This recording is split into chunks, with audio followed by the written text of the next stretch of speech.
नमस्कार। प्राचीन भारत के इतिहास के इस दिलचस्प एक्सप्लेनर में स्वागत है। आज हम उस दौर की गहराई में जाने वाले हैं जिसे बिना किसी शक के भारत का स्वर्ण युग या गोल्डन एज कहा जाता है। बिल्कुल, एक साधारण सी शुरुआत से लेकर इस महान साम्राज्य का चरम तक पहुंचना, उनकी बेमिसाल कामयाबियां और आखिर में उसका बिखर जाना, ये एक ऐसा कालखंड है जिसने इतिहास की पूरी दिशा ही बदल कर रख दी। तो चलिए पूरे उत्साह के साथ इस ऐतिहासिक सफर की शुरुआत करते हैं। तो चलिए इस कहानी के असली स्केल को समझते हैं। ये कोई छोटा मोटा दौर नहीं था, पूरे 300 साल का एक विशाल कालखंड है जो ऐतिहासिक उथल-पुथल से भरा हुआ है। सही कहा, ये सफर 240 ईस्वी में श्री गुप्त द्वारा रखी गई एक बहुत ही शांत साधारण सी नींव से शुरू होता है और फिर धीरे धीरे 320 ईस्वी में चंद्रगुप्त प्रथम के साथ ये एक बड़ी शाही ताकत बनकर उभरता है और फिर 375 ईस्वी तक आते आते ये अपने एकदम पीक पर यानी स्वर्ण युग के चरम पर पहुंच जाता है। लेकिन हाँ, 455 ईस्वी से हूणों के भयंकर आक्रमण शुरू होते हैं और 550 ईस्वी तक जाते जाते ये पूरा साम्राज्य एक नाटकीय पतन का शिकार हो जाता है। आज के इस विश्लेषण को हमने कुछ इस तरह से बांटा है।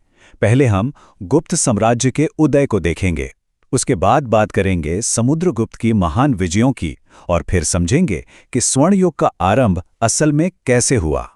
इसके साथ ही हम नालंदा और उस समय के सांस्कृतिक सद्भाव पर नजर डालेंगे, हूणों के आक्रमणों को समझेंगे और अंत में देखेंगे कि इस महान साम्राज्य का पतन कैसे हुआ। पहला हिस्सा है गुप्त साम्राज्य का उदय। इस साम्राज्य की कहानी में एक बहुत बड़ा और शुरुआती मोड़ 320 ईस्वी में आया था। चंद्रगुप्त प्रथम ने लिच्छवी राजकुमारी कुमार देवी के साथ एक बेहद कूटनीतिक और रणनीतिक वैवाहिक गठबंधन किया था। एकदम सही।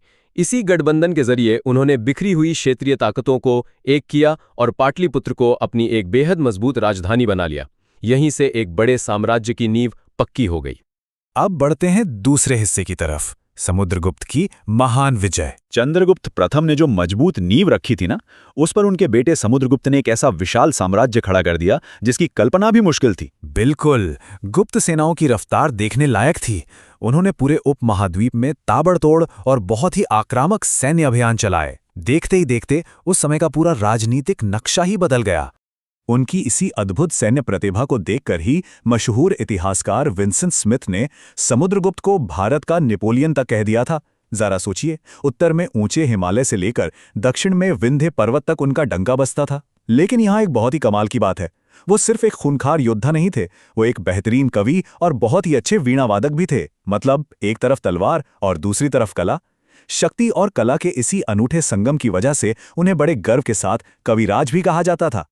और ये आंकड़े बहुत ही शानदार तरीके से दर्शाते हैं कि समुद्रगुप्त के जो अभियान थे, जिन्हें ग्रंथों में धरणी बंध यानी पूरी पृथ्वी को बांधने वाला अभियान कहा गया है, उनका पैमाना कितना विशाल था। जरा इसका अंदाजा लगाइए। उच्च स्तरीय अनुमानों के मुताबिक ये साम्राज्य अपने चरम पर 35 लाख वर्ग किलोमीटर तक फैला हुआ था। इतने विशाल क्षेत्र में प्रशासन चलाना, रसद पहुंचाना, संचार बनाए रखना प्राचीन काल में ये लिटरली किसी प्रशासनिक चमत्कार से कम नहीं था। चलिए अब आते हैं तीसरे और सबसे दिलचस्प हिस्से पर, स्वर्ण युग का आरंभ। होस्ट 1 375 ईस्वी में चंद्रगुप्त द्वितीय, जिन्हें हम विक्रमादित्य के नाम से भी जानते हैं, गद्दी पर बैठे। शकों को हराने के बाद साम्राज्य सच में अपने असली स्वर्ण युग में दाखिल हो गया और इस दरबार की सबसे बड़ी शान थे उनके नवरत्न, महान नाटककार कालिदास, चिकित्सा के क्षेत्र में धन्वंतरी, खगोल विज्ञान में वराहमिहिर और व्याकरण के उस्ताद अमर सिंह। टैलेंट का ऐसा जमावड़ा सच में हैरान करने वाला है। और एक और बात जो दिमाग घुमा देती है वो ये कि आर्यभट्ट और ब्रह्मगुप्त जैसे संबद्ध विद्वान आइजैक न्यूटन के जन्म से सदियों पहले ही गुरुत्वाकर्षण और खगोलीय गति जैसी जटिल अवधारणाओं को समझ रहे थे। ये मानव इतिहास के बौद्धिक विकास का एकदम चरम बिंदु था। और ऐसा नहीं है कि ये सब सिर्फ राज्य का अपना प्रोपेगेंडा या प्रचार था। साल 399 ईस्वी यहाँ बहुत मायने रखता है। बिल्कुल, क्योंकि इसी साल चीनी यात्री फाहियान भारत आए थे। उन्होंने बाहरी दुनिया के लिए जो ऐतिहासिक रिकॉर्ड लिखे वो इस बात की एकदम साफ पुष्टि करते हैं कि यहाँ का समाज बेहद खुशहाल, समृद्ध और शांतिपूर्ण था। समाज वास्तव में अपने चरम सुख पर था। आगे बढ़ते हैं चौथे अध्याय पर, नालंदा और सांस्कृतिक सद्भाव। होस्ट 1 के शासनकाल में हमें एक गजब की शांति और दार्शनिक विचारों का एक बहुत बड़ा आदान प्रदान देखने को मिलता है। इसी शानदार दौर में नालंदा महाविहार की स्थापना हुई थी। होस्ट 2 संस्कृत में नालंदा का अर्थ है कमल देने वाला, जो असल में ज्ञान का प्रतीक है। आज जब हम ग्लोबल एजुकेशन की इतनी ज़्यादा बात करते हैं तो ये जानना बहुत ही रोमांचक लगता है कि ये दुनिया का पहला अंतर्राष्ट्रीय आवासीय विश्वविद्यालय था। दुनिया भर के विद्वान यहाँ ज्ञान साझा करने के लिए एक ही छत के नीचे आते थे। तो यहाँ जो सबसे अहम बात समझने वाली है वो ये कि इस साम्राज्य ने धार्मिक और सांस्कृतिक सहिष्णुता का एक बेहतरीन मॉडल पेश किया। एक तरफ राज्य का मुख्य धर्म वैष्णववाद था और राजा बड़े बड़े वैदिक अश्वमेध यज्ञ करवाते थे, और दूसरी तरफ बिल्कुल उन्हीं राजाओं द्वारा नालंदा जैसे बौद्ध संस्थानों को भारी फंडिंग दी जा रही थी और सारनाथ में बुद्ध की विशाल मूर्तियां बनवाई जा रही थीं। ऐसा निर्बाध और खूबसूरत सह अस्तित्व इतिहास में वाकई बहुत कम देखने को मिलता है। लेकिन हर सुनहरे दौर का एक अंत होता है। 5वां हिस्सा, हूण आक्रमण। यहां से कहानी पूरी तरह बदल जाती है। होस्ट 1, ये एकदम शांत और समृद्ध साम्राज्य अचानक एक बहुत बड़े अस्तित्वगत खतरे में पड़ गया। स्कंदगुप्त के शासनकाल में मध्य एशिया के खूंखार श्वेत हूणों ने हमला कर दिया।